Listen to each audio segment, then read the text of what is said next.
আসসালামু আলাইকুম ভিউয়ার্স, আশা করছি সবাই ভালো আছেন। রামাদানের তৃতীয় দিন আগেই মানে ঈদের তৃতীয় দিন আগে বাচ্চাদেরকে নিয়ে একটা প্ল্যান করলাম যে ওদেরকে নিয়ে একটা দিন ইফতারের আয়োজন করব। তো যেই ভাবা সেই কাজ, অনেক ব্যস্ততার মাঝখানেও আসলে সময় করে হয়ে ওঠেনি। তো ভাবলাম যে না, চলে গেলে আসলে মনটা খারাপ লাগবে, যার কারণে ওদেরকে নিয়ে একটা দিন ইফতারের আয়োজন করা হলো। ওরাও সবাই আলহামদুলিল্লাহ চলে আসছে 5:30টার দিকে সবাই। তো ছোটখাটো করে অ্যারেঞ্জ করি, ফলমূল ছিল আর সাথে বাচ্চারাও অনেক বেশি খুশি হয়ে যায়। আসলে ছোট ছোট মুহূর্তগুলো ওদেরকে অনেক বেশি আনন্দ দিয়ে থাকে। তারপরের দিন সকালবেলা চলে যাই হচ্ছে আমাদের বাড়ির উদ্দেশ্যে। তো খুব ভোরে আসলে ঘুম থেকে উঠে কাজকর্ম শুরু করে দেই, তারপর রওনা হয়ে যাই। আর আমাদের বাসায় যাওয়ার সময় আমি সব সময় সকাল দিকে যাওয়ার চেষ্টা করি, কারণ টাইমলি সবকিছুই গাড়িগুলো আসলে পাওয়া যায়। আর যেহেতু ঈদের মৌসুম, তো দেখুন কি অবস্থা, ট্রেনে ঝাঁকে ঝাঁকে মানুষ। যদিও আমরা এখন যাব হচ্ছে গিয়ে কমলাপুরের দিকে, তো এই দিকে ট্রেনটা একটু ফাঁকাই ছিল, যার কারণে আরামে যেতে পেরেছি। প্রতিবারই মাহিরের বাবা এরকম করে, কারণ ওর বাইক দিয়ে আমাদেরকে অত দূরে আসলে জার্নি করাটা খুব টাফ হয়ে যায়। তো আমরা যখন ট্রেন আমাদের উঠাই দেয়, তখন ট্রেন ছাড়ার সময় দেখতে পাই যে ওর বাবাও যাচ্ছে।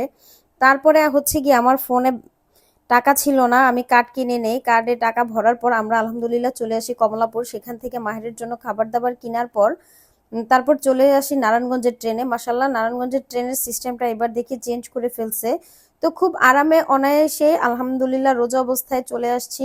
এই নারায়ণগঞ্জ থেকে আমার ছোট বোন আর ছোট বোনের মেয়ে ওরাও চলে আসছে। আসার পর লঞ্চে একসাথে আমরা যাচ্ছি। ওদেরকে নিয়ে আসি কারণ মাহের নুসাইফা একসাথে একটু খেলার সময় পাবে, মাহের সময়টা ভালো যাবে। আর বাবা মা ভাই বোন সবাই একসাথে একদিন ইফতার করব, যার কারণে নিয়ে আসা হয়েছে।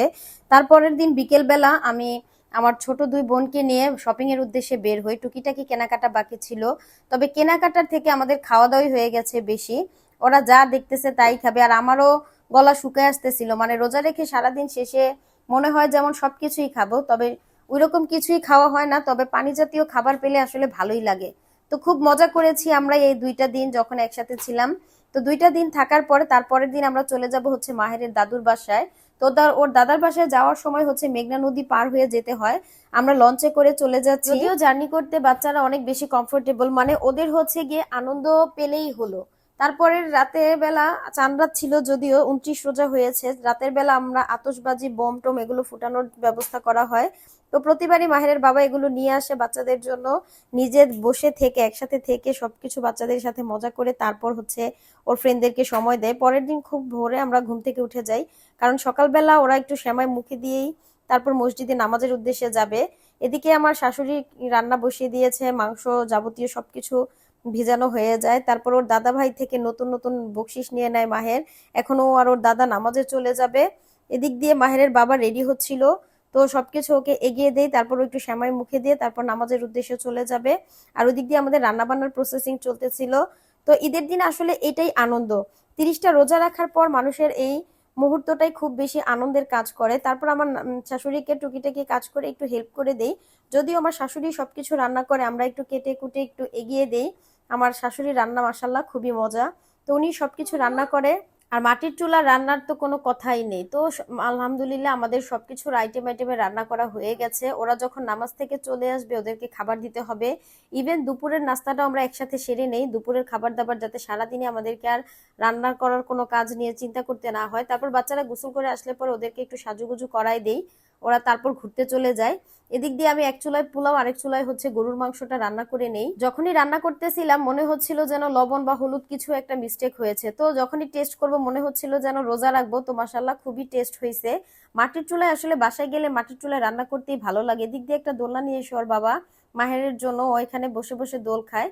ঈদের দিন আমি আমার নানুকে দেখতে চলে যাই, নানু খুবই অসুস্থ ছিল, সবাই ওনার জন্য দোয়া করবেন। ঈদের পরের দিন আমার সব ননদ দেবরদেরকে নিয়ে আমরা ঘুরতে চলে যাই শাটনলের দিকে। মতলবের চাঁদপুরের দিকে পড়েছে এই শাটনল এরিয়া। আমরা সবাই অনেক বেশি আনন্দ করি, আর নদীর পাড়ে আসলে সবারই যেন মন শান্ত হয়ে যায়। এই জায়গাটি খুবই ফেমাস, এখানে অনেক ধরনের হকারও ছিল, আইসক্রিম বিক্রি করতেছিল। আর ওয়েদার যেহেতু গরম, আইসক্রিমটা অনেক বেশি চলতেছিল। আমরা আসলে একটু লেট করাতে কিছুক্ষণ এসে কয়েকটা ভিডিও ছবি তোলার পরপরই সন্ধ্যা হয়ে যায়। এসে সূর্য মামাকে আর পাইনি। তারপর নদীর পাড়ে চলে যাই আর কিছুক্ষণ পানিতে হাঁটাহাঁটি করব। তারপর চলে যাই ফুচকা খাওয়ার উদ্দেশ্যে। তো ফুচকা লেট হবে, তার জন্য আমরা দোকানে গিয়ে চা খাই। যার যা ভালো লাগতেছিল তাই খাচ্ছিল, কারণ আজকে হচ্ছে গিয়ে দুই ভাবি ওদেরকে ট্রিট দিবে। যদিও ওদেরকে সচরাচর আমরা তেমন একটা পাই না, তবে বছরে 2 দুইটা ঈদ, ইভেন বিয়ে বা হচ্ছে গিয়ে কারো কেউ যদি কোনো অসুখ বিসুখ বা কিছু হয়ে থাকে, আসলে ওই ক্ষেত্রে আমাদেরকে দেখা হয় একত্রে। তো আমরা যখন ফুচকাগুলো দিই, মাসাল্লাহ ফুচকাগুলোর সাইজ অনেক পরিমাণ বড় ছিল আর খুবই ইয়াম্মি ছিল, খুবই ভালো লাগছে। শার্টনলের এটা নাকি নাম করা সমৃদ্ধ ছিল। তো যাই হোক, আমাদের ঈদুল আজহা আলহামদুলিল্লাহ খুবই ভালো কেটেছে। আজকের ব্লগটা এই পর্যন্ত। সবাই ভালো থাকবেন, সুস্থ থাকবেন, আল্লাহ হাফেজ।